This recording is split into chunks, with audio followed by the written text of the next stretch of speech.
Hey, c'est Nathalie de l'Académie par la pensée. Est-ce que vous avez déjà entendu quelqu'un dire, ou si vous avez peut-être vous-même déjà dit, ouais, au moins j'ai essayé, peut-être la prochaine fois, c'est dommage, hein? Il est trop tard. C'est assez les excuses. C'est correct de dire des phrases comme ça quand le moment est opportun, quand il est vraiment trop tard, quand le chronomètre a sonné et c'est terminé, là, c'est le temps de dire ces phrases-là. Par contre, la plupart du temps, quand on fait ces affirmations-là, il est encore temps. C'est pas terminé. On est à peu près à 2 semaines d'une échéance, puis là, on sent que il va falloir mettre les bouchées doubles, que ça va demander beaucoup d'efforts, puis c'est à ce moment-là qu'on se met à dire, ouais, en tout cas, au moins, on aurait essayé. C'est sûr qu'on n'y arrivera pas à temps, là. On va pousser la date d'échéance un peu. On va retarder le projet un peu. Mais il reste encore du temps. On abandonne très rapidement. Il y a beaucoup de nos projets, de nos buts, de nos objectifs, de nos rêves qu'on met de côté, puis on commence à se donner des excuses, même s'il est encore temps. Puis, qu'est-ce que le football a à voir avec tout ça aujourd'hui? Je vous le dis tout de suite. J'ai eu ce moment de révélation-là. Il y a quelques semaines, on regardait la Coupe Grey de football.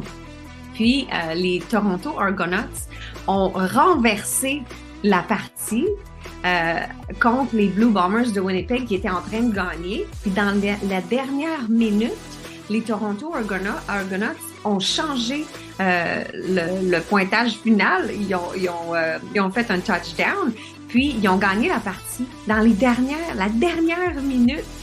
Puis là, je me suis dit, mon Dieu, wow, ouais, c'est une partie qui est très excitante, en effet, parce que là, c'est un match super bon. Il y a un grand renversement dans la dernière minute. Ils n'ont jamais arrêté de travailler. Ils n'ont jamais arrêté, ils n'ont pas abandonné. Il restait juste une minute, puis on dit, oh, on aurait pu gagner la Coupe Grey, coudonc, au moins on aurait essayé la prochaine fois. Non, il restait 30 secondes, ils ont commencé à pousser. Puis ça arrive tout le temps en sport. Même la même journée, parce que on a regardé une autre partie de football après la Coupe Grey, parce qu'avec mon mari, il n'y a jamais assez de football dans notre maison.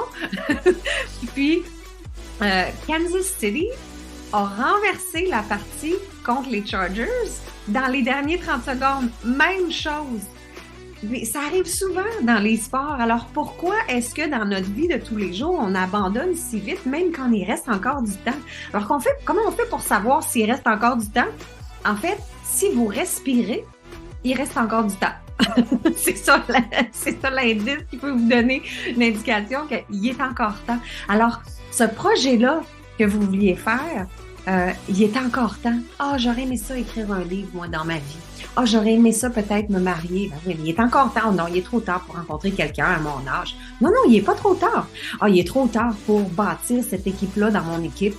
Il est trop tard pour notre projet. Il faut changer les dates. Il faut être réaliste.